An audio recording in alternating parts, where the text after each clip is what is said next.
Hello students, sale structure आणि organisation या topic मध्ये आपण युकॅरियोटिक सेल मधला प्लाझ्मा मेम्ब्रेन हा पार्ट चालू केला होता. लास्ट लेक्चरला प्लाझ्मा मेम्ब्रेन जे स्ट्रक्चर आहे फ्लुइड मोझॅइक मॉडेल जे सिंगर आणि निकोलसन या सायंटिस्टने प्रपोज केलं, याचं आपण स्ट्रक्चर पाहिलं, त्याचं केमिकल कंपोजिशन पाहिलं, प्लाझ्मा मेम्ब्रेनचे काही फंक्शन्स पाहिले. आता लास्ट लेक्चरला सांगितल्याप्रमाणे हा जो पार्ट आपण आज पाहणार आहोत हा प्लाझ्मा मेम्ब्रेनच्या फंक्शन्स मध्येच येतो. पण हे जे फंक्शन्स आहेत हे आपल्या बॉडीमधले कोणत्याही फिजिओलॉजिकल ऍक्टिव्हिटीज पाहत असताना या फंक्शनचा वापर होणार आहे. त्यामुळे आजचं जे लेक्चर आहे हे फक्त 11th स्टँडर्ड साठी नाही, तर याचा उपयोग तुम्हाला भविष्यामध्ये नेमकं तुम्ही जिथं बायोलॉजी शिकणार आहात तिथं या कन्सेप्टचा तुम्हाला वापर होणार आहे. तर पहा, प्लाझ्मा मेम्ब्रेन म्हणजे सेमी परमिएबल मेम्ब्रेन आहे. हे एक डायनॅमिक मेम्ब्रेन आहे. सेमी परमिएबल का, डायनॅमिक का, हा पार्ट आपण लास्ट लेक्चरला पाहिलेला आहे. त्याचं केमिकल कंपोजिशन मध्ये की ज्याच्यामध्ये लिपिडचे 2 लेयर आहेत आणि प्रोटीन मॉलिक्युल्स प्रेझेंट आहेत, याला ट्राय लॅमिनर मेम्ब्रेन असंही म्हटलं जातं. या plasma membrane through exchange of material होतं कुणामध्ये, सायटोप्लाझम आणि सेलच्या बाहेर जे फ्लुइड आहे ज्याला एक्स्ट्रा सेल्युलर फ्लुइड असं म्हटलं जातं किंवा एक्स्ट्रा सेल्युलर इंटरस्टेशियल फ्लुइड असं म्हटलं जातं. म्हणजे या दोघांच्या मध्ये एक्सचेंज करण्याचं काम किंवा देवाणघेवाण करण्याचं जे काम आहे हे प्लाझ्मा मेम्ब्रेनचं आहे. तर या प्लाझ्मा मेम्ब्रेनच्या ज्या काही फिजिकल प्रोसेसेस आहेत त्या आपण आजच्या लेक्चरला पाहणार आहोत. तर मेनली 2 टाईपच्या फिजिकल प्रोसेस आहेत की ज्याला म्हटलं जातं पॅसिव्ह ट्रान्सपोर्टेशन आणि ऍक्टिव्ह ट्रान्सपोर्टेशन. हा दोन्ही फिजिकल प्रोसेसच्या थ्रू मटेरियल हे सेलच्या आतमध्ये येत असतं किंवा ज्याला म्हटलं जातं सायटोप्लाझम मधून सेलच्या बाहेर जात असतं. तर ही जी एक्झॅक्ट टायमिंग कोणतं किंवा नेमका कोणत्या वेळेला ऍक्टिव्ह ट्रान्सपोर्टेशन होतं, पॅसिव्ह ट्रान्सपोर्टेशन होतं किंवा कोणत्या मटेरियलच्या बाबतीमध्ये ही फिजिकल प्रोसेस होत असते, हा पार्ट आज आपण क्लिअर करणार आहोत. तर पहा, फिजिकल प्रोसेसमध्ये आपण पहिला पार्ट चालू करतो पॅसिव्ह ट्रान्सपोर्टेशन किंवा ज्याला म्हटलं जातं पॅसिव्ह ट्रान्सपोर्ट असं म्हटलं जातं. तर सुरुवातीला मी पॅसिव्ह ट्रान्सपोर्टच्या काही इन जनरल प्रॉपर्टीज लिहिलेल्या आहेत. ह्या जरी लक्षात राहिल्या तर आपल्याला पॅसिव्ह ट्रान्सपोर्ट हा कन्सेप्ट काय होतो, क्लिअर होतो. त्याच्यानंतर आपण पॅसिव्ह ट्रान्सपोर्टचे टाईप पाहणार आहोत. तर पहा, पॅसिव्ह ट्रान्सपोर्ट म्हणजे काय की ज्याच्यामध्ये मटेरियलची जी मुवमेंट आहे पॅसिव्ह ट्रान्सपोर्टेशन मध्ये, म्हणजे मध्ये हे सेल मेम्ब्रेन आहे, त्या सेल मेम्ब्रेनच्या आतमध्ये सायटोप्लाझम आहे आणि सेलच्या बाहेर एक्स्ट्रा सेल्युलर फ्लुइड आहे. समजा ॲनिमल सेल जर काढली, समजा ही एक ॲनिमल सेल आहे, या ॲनिमल सेलमध्ये न्यूक्लियस हा सेंट्रली प्लेस्ड आहे. तर याच्या आतमध्ये प्लाझ्मा मेम्ब्रेनच्या आतमध्ये सायटोप्लाझम प्रेझेंट आहे.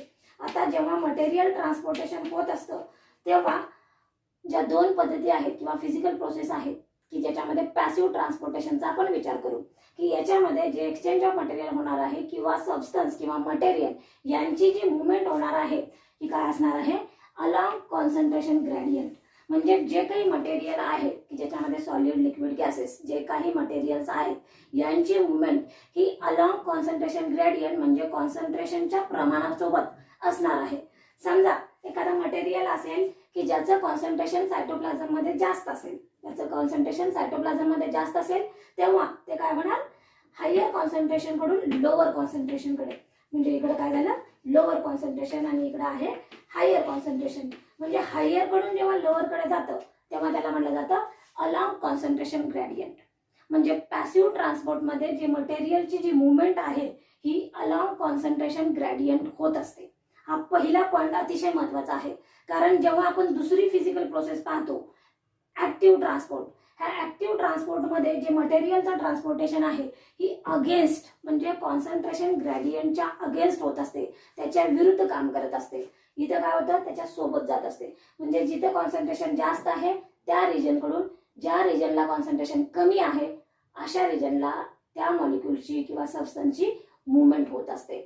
याला म्हटलं जातं पॅसिव्ह ट्रान्सपोर्टेशन. आता या पॅसिव्ह ट्रान्सपोर्टेशन मध्ये अलॉंग कॉन्सन्ट्रेशन ग्रेडियंट मुवमेंट होत असते किंवा ट्रान्सपोर्टेशन होत असतं. त्यामुळे इथं त्यांना एनर्जी एक्सपेंडिचर करावी लागत नाही किंवा या प्रोसेससाठी एनर्जी लागत नाही. म्हणून काय म्हटलं जातं, this process does not required energy किंवा या एनर्जीला किंवा या प्रोसेसला एनर्जी डिपेंडंट प्रोसेस असं म्हटलं जात नाही. याला काय म्हटलं जातं, इंडिपेंडंट असं म्हटलं जातं. म्हणजे एनर्जीची गरज नसते. का, कारण अलॉंग कॉन्सन्ट्रेशन ग्रेडिएशन हे ट्रान्सपोर्टेशन होतं त्यामुळे इथं बॉडीमधली एनर्जी ही वापरली जात नाही किंवा एनर्जीची गरज नसती. हाही पॉईंट इथं काय आहे, महत्त्वाचा आहे. म्हणजे पॅसिव्ह ट्रान्सपोर्टेशनमध्ये मुवमेंट एखाद्या मटेरियलची किंवा मॉलिक्युलची अलॉंग कॉन्सन्ट्रेशन ग्रेडियंट होते, तिथं त्यांना एनर्जी वापरावी लागत नाही. आणि या सगळ्यामुळं ही जी प्रोसेस आहे पॅसिव्ह ट्रान्सपोर्टेशनची, ही प्रोसेस कशी आहे, स्लो प्रोसेस आहे. ही प्रोसेस स्लो आहे का, कारण याच्यामध्ये एनर्जीचा वापर नाही, इझिली होणारी ही प्रोसेस आहे, म्हणून या प्रोसेसला स्लो प्रोसेस असंही म्हटलं जातं. त्याच्यानंतरचा पुढचा पॉईंट आहे की या प्रोसेसमध्ये जे काही मटेरियल ट्रान्सपोर्ट होणार आहे हे कम्प्लिटली ट्रान्सपोर्टेशन होत नाही, कारण का, ही स्लो प्रोसेस असल्यामुळं. याचं एक एक्झाम्पल सांगते पहा. जेव्हा आपण ऑक्सिजन इनहेल करतो आणि आपल्या बॉडीमध्ये जो काही CO2 तयार होत असतो, तो सगळा CO2 हा एन्व्हायरमेंटमध्ये मिक्स होत नाही. याचाच अर्थ रेसिड्युअल क्वांटिटीमध्ये गॅसेस हे आपल्या लंगमध्ये काय राहत असतात, शिल्लक राहत असतात. म्हणजे कम्प्लीट ट्रान्सपोर्टेशन होत नाही. हे कॉन्सन्ट्रेशन कसं होईल किंवा हे ट्रान्सपोर्टेशन कसं होईल, जेव्हा हायर कॉन्सन्ट्रेशन होईल तेव्हाच काय होणार आहे, हे दुसऱ्या लोअर कॉन्सन्ट्रेशनकडे मूव्ह होणार आहे. जेव्हा कॉन्सन्ट्रेशन जे काय आहे म्हणजे सेलच्या आतमधलं आणि वातावरणामधलं हे कॉन्सन्ट्रेशन जेव्हा काय असेल, सारखं असेल, तेव्हा मुवमेंट होत नाही. जेव्हा यांच्यामध्ये डिफरन्स येतो, मग हा डिफरन्स प्रेशरचा असू शकतो, कॉन्सन्ट्रेशनचा असू शकतो, म्हणजे जे काही क्रायटेरिया लागू होतात तशा पद्धतीनं हा काय होत असतो, ह्या म्हणजे या क्रायटेरियावरती हे जी मुवमेंट आहे ती डिपेंड असते. म्हणजेच कम्प्लिटली ट्रान्सपोर्टेशन होत नाही. याचं एकमेव एक्झाम्पल लक्षात ठेवायचं की आपल्या बॉडीमध्ये तयार होणारा CO2 हा कम्प्लीट बॉडीच्या बाहेर जातो असं नाही, किंवा की जो आपण ऑक्सिजन घेतलेला आहे तो कम्प्लीट काय होत असतो, ब्लडमध्ये मिक्स होतो, म्हणजे अल्व्हिओलायमधून ब्लडमध्ये मिक्स होतो असं नाही. जेव्हा कॉन्सन्ट्रेशन हे वाढतं तेव्हाच तो पुढे पास होत असतो. नाहीतर शिल्लक राहिलेला जो असतो, ज्याला रेसिड्युअल व्हॉल्यूम असं म्हटलं जातं. याचाच अर्थ या पॅसिव्ह ट्रान्सपोर्टेशनमध्ये सबस्टन्स हे कम्प्लिटली ट्रान्सपोर्ट होत नाहीत. पुढे not affected by low temperature, म्हणजे या ट्रान्सपोर्टेशन प्रोसेससाठी ज्या काही फिजिकल प्रॉपर्टीजमध्ये येणारे जे काही फॅक्टर्स आहेत की ज्याच्यामध्ये टेम्परेचर आहे, ऑक्सिजन आहे, म्हणजे आपल्या बॉडीमध्ये ज्या काही एन्झायमॅटिक रिॲक्शन्स होत असतात, ह्या एन्झायमॅटिक रिॲक्शनसाठी टेम्परेचर, ऑक्सिजन या घटकांची गरज असते. पण पॅसिव्ह ट्रान्सपोर्टेशनमध्ये अशा पद्धतीच्या घटकांची गरज नसते, किंवा हे जरी अवेलेबल असली तरी त्याचा जो काही इफेक्ट आहे या पॅसिव्ह ट्रान्सपोर्टेशनमध्ये होत नाही, म्हणून याला म्हटलं जातं not affected by low temperature.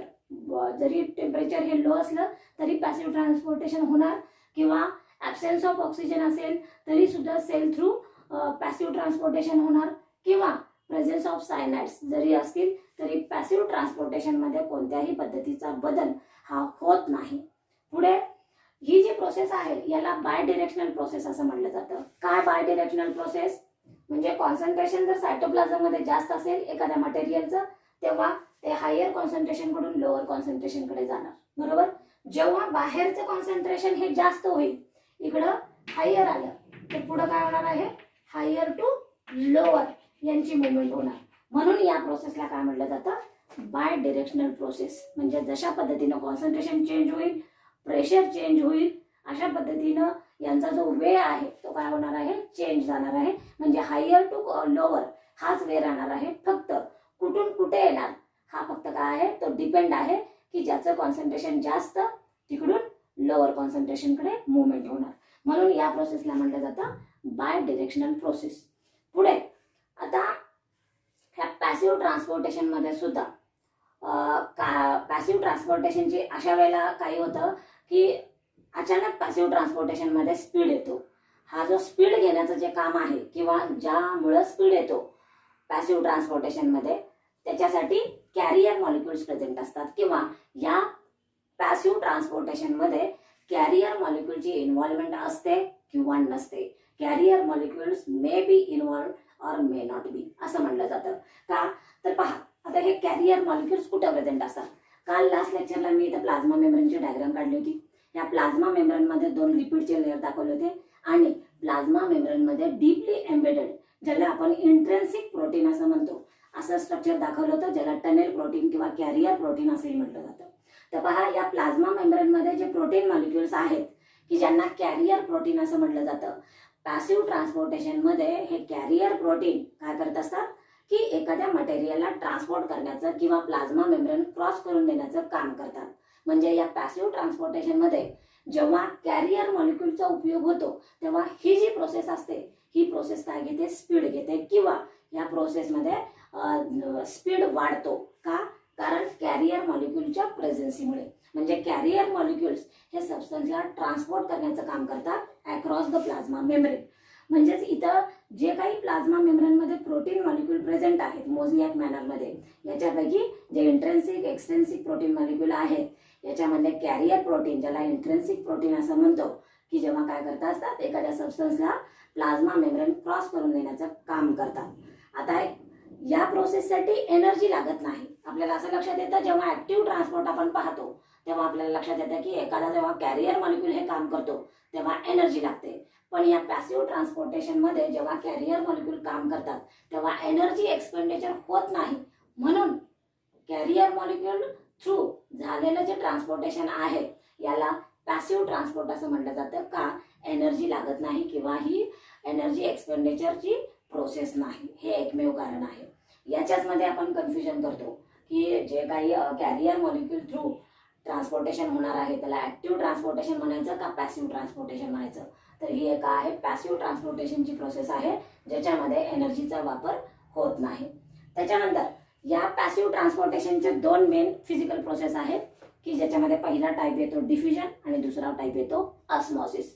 Diffusion आणि ऑस्मॉसिस आपल्याला प्रत्येक फिजिओलॉजीच्या टॉपिकमध्ये, म्हणजे प्लांट फिजिओलॉजी असेल किंवा ॲनिमल फिजिओलॉजी असेल, ह्या प्रत्येक टॉपिकमध्ये हा कन्सेप्ट येणारच आहे, डिफ्युजन आणि ऑस्मॉसिस. याच्यासाठी आपल्याला पॅसिव्ह ट्रान्सपोर्टेशन हा पॉईंट व्यवस्थित करणं हे गरजेचं आहे. तर सुरुवातीला आपण पाहूया डिफ्युजन म्हणजे काय. तर पहा, डिफ्युजन म्हणजे काय, तर या डिफ्युजनमध्ये सॉलिड असेल, लिक्विड असेल किंवा गॅसेस असेल, जे काही मटेरियल्स असतील हे हायर कॉन्सन्ट्रेशनकडून लोअर कॉन्सन्ट्रेशनकडे जाणार आहेत. डिफ्युजन याचा अर्थ होतो जो सबस्टन्स किंवा मटेरियल प्लाझ्मा मेम्ब्रेन क्रॉस करतो तो काय असतो, याचं युनिफॉर्म डिस्ट्रीब्युशन होत असतं. युनिफॉर्म डिस्ट्रीब्युशन होत असल्यामुळं higher concentration to lower concentration त्याची मुवमेंट होत असते. म्हणजे त्या मॉलिक्यूलची एक प्रॉपर्टी असते uniform molecules to spread uniformly. हे मॉलिक्युल्स युनिफॉर्मली स्प्रेड होतात. का? कारण त्यांची प्रॉपर्टी राहते की काय, की कोणत्याही रॅन्डम मुवमेंटमध्ये जेव्हा ते प्लाझ्मा मेम्ब्रेन क्रॉस करतात तेव्हा कायनेटिक एनर्जीचा वापर करून ते युनिफॉर्मली डिस्ट्रीब्युटेड होतात किंवा स्प्रेड होतात. म्हणजेच डिफ्युजनमध्ये जेव्हा higher concentration to lower concentration material हे ट्रान्सपोर्ट होतं ज्याला म्हटलं जातं डिफ्युजन. फॉर एक्झाम्पल याच्यामध्ये मॉलिक्युल्स येतात, ॲटम्स येतात, आयन्स येतात. आता पहा, डिफ्युजन म्हटल्यानंतर आपल्याकडे 11वीचा टॉपिक झाल्यानंतर, रेस्पिरेशन टॉपिक झाल्यानंतर आपल्याला डिफ्युजन हा पॉईंट क्लिअर होतो. पण त्याच्या आधीच आपल्याला हा पॉईंट क्लिअर करायचा आहे की नेमकं डिफ्युजन म्हणजे काय. तर पहा, higher concentration to lower concentration किंवा higher partial pressure to lower partial pressure, जेव्हा एखाद्या मॉलिक्यूलची मुवमेंट होत असते थ्रू प्लाझ्मा मेम्ब्रेन ज्याला म्हटलं जातं डिफ्युजन. ह्या डिफ्युजनमध्ये कुणाचं ट्रान्सपोर्टेशन होतं, मॉलिक्युल्सचं होतं, ॲटम्सचं होतं और आयन्सचं. आता या डिफ्युजनमध्ये 3 टाईप सांगितलेले आहेत. पहिला जो टाईप आहे की डिफ्युजन ऑफ नॉन इलेक्ट्रोलाइट्स. जे काही नॉन इलेक्ट्रोलाइट सबस्टन्स आहेत हे higher concentration to lower concentration move होत असतात किंवा पास होत असतात. याच्यासाठी जे एक एक्झाम्पल दिलेलं आहे CuSO4 क्रिस्टल. जेव्हा आपण एखादा बिकर घेतला आणि या बिकरमध्ये CuSO4चे क्रिस्टल ठेवले आणि याच्यामध्ये वॉटरची ॲडिशन केली तेव्हा या CuSO4 क्रिस्टलच्या जवळ जे वॉटर अवेलेबल आहेत त्यांचा कलर चेंज होतो. हा जो कलर आहे तो ब्लू होतो. याचाच अर्थ higher concentration to lower concentration material हे पास झालेलं आहे आणि हा एक आहे नॉन इलेक्ट्रोलाइट सबस्टन्सचं हे एक्झाम्पल आहे. म्हणजे डिफ्युजनमध्ये higher concentration to lower concentration हे कशामध्ये आलं, डिफ्युजन ऑफ नॉन इलेक्ट्रोलाइट्स. त्याच्यानंतर जो दुसरा प्रकार सांगितलेला आहे डिफ्युजन अलॉंग प्रेशर ग्रेडियंट. म्हणजे एकतर कॉन्सन्ट्रेशन किंवा प्रेशर हा क्रायटेरिया आहे. मग या डिफ्युजन प्रोसेसमध्ये जेव्हा high pressure to low pressure एखाद्या गॅसचं काय होत असतं, ट्रान्सपोर्टेशन होत असतं, तेव्हा त्याला म्हटलं जातं डिफ्युजन अलॉंग प्रेशर ग्रेडियंट. म्हणजेच जे काही प्रेशरची जी काही ज्याला आपण म्हणतो की प्रमाण आहे की जे हायर टू लोअर, जे mmHg मध्ये ते काउंट केलं जातं. आता याचे एक्झाम्पल आहेत गॅसेस. हे आपल्या बॉडीमध्ये होत असतं. जेव्हा एक्सटर्नल रेस्पिरेशनचा आपण काय करतो, जेव्हा पॉईंट शिकतो किंवा या एक्सटर्नल रेस्पिरेशनमध्ये वातावरणामधली जी हवा आहे ती आपल्या रेस्पिरेटरी ट्रॅकमध्ये जाते, म्हणजेच लंगमध्ये जाते. लंगमध्ये म्हणजे अल्व्हिओलायमध्ये जाते आणि अल्व्हिओलायमधून O2 हा कुठे जात असतो? ब्लडमध्ये. समजा हे अल्व्हिओलाय आहे, याच्यामध्ये O2चं कॉन्सन्ट्रेशन जास्त असतं, त्यामुळे या अल्व्हिओलायला अटॅच असलेली जी काही कॅपिलरी आहे ह्या कॅपिलरीमध्ये O2 हा काय होत असतो? मिक्स होत असतो. म्हणजेच लंगमधून म्हणजेच अल्व्हिओलायमधून कॅपिलरीमध्ये जाण्याची जी प्रोसेस आहे गॅसची, ह्या प्रोसेसला म्हटलं जातं डिफ्युजन. आणि ही अलॉंग कॉन्सन्ट्रेशन ग्रेडियंट होत असते, म्हणजेच अलॉंग प्रेशर ग्रेडियंट होत असते. कारण या ऑक्सिजनचं जे प्रेशर आहे, ज्याला पार्शियल प्रेशर असं म्हटलं जातं, हे लंगमध्ये जास्त असतं इन्स्पायरेशनच्या वेळेला. त्यामुळं लंगमध्ये जेव्हा O2चं कॉन्सन्ट्रेशन जास्त होतं तेव्हा काय होतं? O2 हा लंगमधून अल्व्हिओलायमधून कॅपिलरीमध्ये जात असतो. म्हणजे हायर टू लोअर कॉन्सन्ट्रेशन याचं एक्सचेंज होतं. आता जेव्हा आपण एक्सपायरेशन करतो, म्हणजेच गेलेला O2 की ज्याच्यामुळे आपल्या बॉडीमध्ये रेस्पिरेशन ही प्रोसेस होते, फूड ऑक्सिडाइज होतं आणि याच्यामध्ये बाय प्रोडक्ट हा CO2 तयार होतो. म्हणजे सेलमध्ये तयार झालेला CO2 हा लंगमध्ये कधी जातो? जेव्हा सेलमध्ये म्हणजेच ब्लडमध्ये CO2चं कॉन्सन्ट्रेशन जास्त असतं, म्हणजेच कॅपिलरीमधून तो कुठं जाईल? अल्व्हिओलायमध्ये जाईल आणि त्याच्यानंतर तो बॉडीच्या बाहेर जाईल. म्हणजे जेव्हा पार्शियल प्रेशर वाढतं तेव्हा गॅस हा higher partial pressure to lower partial pressure अशी त्याची मुवमेंट होते. या प्रोसेसला म्हटलं जातं डिफ्युजन अलॉंग प्रेशर ग्रेडियंट, की ज्याचं एक्झाम्पल आहे एक्सचेंज ऑफ गॅसेस किंवा रेस्पिरेटरी सिस्टीममध्ये होणारे एक्सचेंज ऑफ गॅसेस. त्याच्यानंतर आता याच्यामध्ये बरेचसे एक्झाम्पल देता येतील. फॉर एक्झाम्पल बॉटनीमधलं एक्झाम्पल जर घेतलं, असे काही प्लांट आहेत की त्यांचे जे फ्लावर आहेत की ज्यांचा जो काही स्मेल असतो किंवा ऑर्डर असतो एकदम फ्रॅग्रंट असतो, की ज्याच्यामुळं जे काही पॉलिनेटिंग जे काही एजन्सीज आहेत ज्याच्यामध्ये इन्सेक्ट येतात, की हे इन्सेक्ट या ऑर्डरकडे काय होतात? अट्रॅक्ट होतात. कारण या गॅसचा हा जो ऑर्डर आहे हा सुद्धा काय होत असतो? Higher concentration to lower concentration हा युनिफॉर्मली स्प्रेड होत असतो. म्हणजे प्लांटमध्ये सुद्धा जेव्हा फ्लावरच्या फ्रॅग्रंटचा जेव्हा काही कन्सेप्ट येतो तेव्हा हा जो फ्रॅग्रंट आहे किंवा ऑर्डर आहे हा सुद्धा काय होत असतो? By the process of diffusion higher concentration to lower concentration हा याची मुवमेंट होत असते. त्याच्यानंतर आणि अतिशय महत्त्वाचा पॉईंट आहे फॅसिलेटेड डिफ्युजन. फॅसिलेटेड डिफ्युजन. फॅसिलेटेड डिफ्युजनमध्ये जसं मी सांगितलं की आपण हा पॉईंट कव्हर केला की या पॅसिव्ह ट्रान्सपोर्टमध्ये कॅरियर मॉलिक्युलची इन्व्हॉल्वमेंट असते किंवा नसते. मे be involve or may not be असं म्हणलेलं आहे. तर पहा, जेव्हा ही पॅसिव्ह ट्रान्सपोर्टेशनची प्रोसेस ही स्पीडने होत असते तेव्हा त्या पॅसिव्ह ट्रान्सपोर्टेशनचा जो टाईप असतो त्याला म्हटलं जातं फॅसिलेटेड डिफ्युजन. फॅसिलेटेड याचा अर्थ काय होतो? ही एक प्रकारची फॅसिलिटी दिलेली असते की एका पर्टिक्युलर सेलमध्ये अशा पद्धतीची काय असते? एक व्यवस्था असते की ज्याच्यामुळे पॅसिव्ह ट्रान्सपोर्ट हे काय होतं? स्पीडली होत असतं. का होतं? कारण या ट्रान्सपोर्टेशनमध्ये नेमकं काय असतात? कॅरियर मॉलिक्युल्स हे मटेरियल ट्रान्सपोर्ट करण्याचं काम करतात. ही प्रोसेस कॅरियर मॉलिक्यूल का करतात? कारण लिपिड हे अँफिफिलिक आहे. याचा अर्थ त्याला नॉन पोलार आणि पोलार रिजन आहे. हेड हे पोलार आणि टेल हे नॉन पोलार आहे. म्हणजे नॉन पोलार जो रिजन आहे याच्यामधून मटेरियल हे पास होऊ शकत नाही. अशा वेळेला जे काही कॅरियर प्रोटीन मॉलिक्युल्स असतात हे carrier protein molecules polar to non polar region त्या सबस्टन्सला ट्रान्सपोर्ट करतात किंवा पुढे घेऊन जाण्याचं काम करतात. याला म्हटलं जातं फॅसिलिटेड डिफ्युजन. याचं एक्झाम्पल आहे परमिएज. आता हे काय आहे? प्रोटीन आहे, एक प्रकारचं एन्झाईम आहे, म्हणजे जे प्लाझ्मा मेम्ब्रेनमध्ये प्रेझेंट असतं. हे झालं फॅसिलिटेड डिफ्युजन. म्हणजेच डिफ्युजनमध्ये higher concentration to lower concentration की ज्याच्यामध्ये मॉलिक्युल्स, ॲटम्स आणि आयन्स यांचं एक्सचेंज होतं. Higher concentration to lower concentration किंवा higher partial pressure to lower partial pressure की जे गॅसेसचं एक्झाम्पल आहे, किंवा carrier protein through higher concentration to lower concentration material ट्रान्सपोर्टेशनचं काम होतं. या प्रोसेसला म्हटलं जातं डिफ्युजन. हा एक पॅसिव्ह ट्रान्सपोर्टेशनचा काय आहे? टाईप आहे. त्याच्यानंतर आपण पाहणार आहोत की या पॅसिव्ह ट्रान्सपोर्टमध्ये दुसरं जे एक्झाम्पल येतं याला म्हटलं जातं ऑस्मॉसिस. ऑस्मॉसिस याच्यावरती आपल्याला बऱ्याच वेळा क्वेश्चन विचारलेला आहे. ऑस्मॉसिस. ऑस्मॉसिसमध्ये जी काही मुवमेंट होत असते, ऑस्मॉसिसमध्ये मुवमेंट होते एकतर वॉटरची किंवा कोणत्याही सॉल्व्हंटची. कोणतेही सॉल्व्हंट. म्हणजे ऑस्मॉसिसमध्ये मुवमेंट ऑफ वॉटर फ्रॉम, आता हा पॉईंट इथं अतिशय महत्त्वाचा आहे. मी इथे एक वे लिहिते की ज्याच्यामध्ये lower concentration to higher concentration ही मुवमेंट होत असते या ऑस्मॉसिसमध्ये. हायर. आता पहा याचा अर्थ समजून घ्यायचा. पॅसिव्ह ट्रान्सपोर्टेशनमध्ये आपण सांगतो की ही जी मटेरियलची जी मुवमेंट आहे ही अलाउंग कॉन्सन्ट्रेशन ग्रेडियंट आहे. हा पॉईंट आपल्याला इथं उलटा वाटतो, पण हा पॉईंट इथं काय नाही आहे, उलटा नाही, तर तो सरळच आहे. तो कसा? तर पहा, पहिल्यांदा सुरुवातीला सांगितलं की ऑस्मॉसिसमध्ये फक्त वॉटरची मुवमेंट, हाच पॉईंट फक्त लक्षात ठेवायचा की ऑस्मॉसिस प्रोसेसमध्ये वॉटर हे काय होतं, सेल मेम्ब्रेन क्रॉस करून एकतर सेलच्या आतमध्ये येतं किंवा सेलच्या बाहेर जातं. ही जी प्रोसेस आहे याला ऑस्मॉसिस असं म्हटलं जातं. आता या प्रोसेसमध्ये along concentration gradient, lower concentration to higher concentration वॉटरची मुवमेंट होत असते. याचा अर्थ काय? तर पहा, जेव्हा आपण एखाद्या सेलला हायपरटॉनिक सोल्युशनमध्ये ठेवतो किंवा हायपोटॉनिक सोल्युशनमध्ये ठेवतो, याचा अर्थ आपल्याला हायपरटॉनिक सोल्युशन म्हणजे काय आणि हायपोटॉनिक सोल्युशन म्हणजे काय हा कन्सेप्ट क्लिअर असणं गरजेचं आहे. समजा मी म्हणाले हायपोटॉनिक सोल्युशन, हायपोटॉनिक, आणि 2 नंबरला म्हणाले हायपरटॉनिक.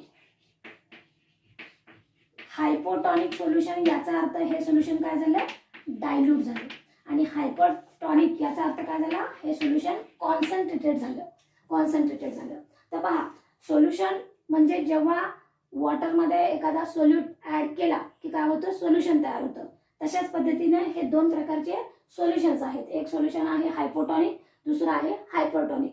एखाद्या सोल्युशनला आपण हायपर किंवा हायपो कधी म्हणतो? हायपरटॉनिक सोल्युशन याचा अर्थ याच्यामध्ये जे काही सोल्यूट्स प्रेझेंट आहेत की याच्यामध्ये वॉटर हे काय आहे, कमी आहे. म्हणजे लेवल ऑफ वॉटर ही काय आहे, फार कमी आहे. म्हणजे सोल्यूट आहेत पण वॉटरचं कॉन्सन्ट्रेशन कमी आहे. वॉटरचं कॉन्सन्ट्रेशन कमी म्हणून हे सोल्युशन कसं झालं, हायपरटॉनिक झालं. आता हायपोटॉनिक याचा अर्थ काय होतो, हा डायल्यूट आहे. एखादं सोल्युशन डायल्यूट कधी होतं, जेव्हा वॉटर कंटेंट या सोल्युशन मधला काय असतो, जास्त असतो. मग जेव्हा आपण ऑस्मॉसिसची डेफिनेशन लिहितो तेव्हा आपण सांगतो वॉटरची मुवमेंट ही किंवा याच्यामध्ये या ऑस्मॉसिसमध्ये सोल्युशनचं ट्रान्सपोर्टेशन हे higher concentration to lower concentration असं न म्हणता आपण म्हणतो lower concentration to higher concentration. म्हणजेच लोअर कॉन्सन्ट्रेशन याचा अर्थ काय होतो की lower concentrated solution. Lower concentrated solution म्हणजेच इथं काय आहे, वॉटरची जी काही लेवल आहे ती जास्त आहे. म्हणजे वॉटरचं कॉन्सन्ट्रेशन काय झालं, हायर झालं. आणि जेव्हा आपण हायर कॉन्सन्ट्रेशन असं म्हणतो, हे एक सोल्युशन आहे. कारण ऑस्मॉसिस प्रोसेसमध्ये फक्त काय होत असतं, लिक्विड जे काही पार्ट आहे तो पास होत असतो की याला म्हटलं जातं ऑस्मॉसिस. म्हणून म्हटलं की याच्यामध्ये फक्त वॉटर आणि सॉल्व्हंट जे काय आहेत तेच काय होतात, पास होत असतात. मग इथं लोअर कॉन्सन्ट्रेशन याचा अर्थ लोअर कॉन्सन्ट्रेशनचं सोल्युशन म्हणजे या सोल्युशनमध्ये वॉटरची लेवल काय आहे, जास्त आहे. आणि हायर कॉन्सन्ट्रेटेड सोल्युशन याचा अर्थ काय झालं, वॉटरची लेवल काय झाली, कमी झाली. म्हणजेच पॅसिव्ह ट्रान्सपोर्टेशनचा जो काही दुसरा प्रकार आहे ज्याला आपण ऑस्मॉसिस असं म्हटलं होतं, या ऑस्मॉसिस प्रोसेसमध्ये सुद्धा वॉटर मॉलिक्यूलची जी काही मुवमेंट आहे ही higher concentration of water to the lower concentration of water अशाच पद्धतीनं होत असते. हा झाला ऑस्मॉसिस. आता इथं ऑस्मॉसिसच्या परत 2 टाईप आहेत की ज्याच्यामध्ये वॉटर कुठून कुठपर्यंत जातं याच्यावरून त्याची नावं दिलेली आहेत. फॉर एक्झाम्पल हे 2 जे एक्झाम्पल आता मी सांगणार आहेत हे आपल्या फिजिओलॉजीच्या दृष्टीने फार महत्त्वाचे आहेत. पहिला जो पॉइंट येतो ज्याला म्हणलं जातं एक्झो ऑस्मॉसिस आणि दुसरा जो पॉइंट येतो याला म्हणलं जातं एंडो ऑस्मॉसिस.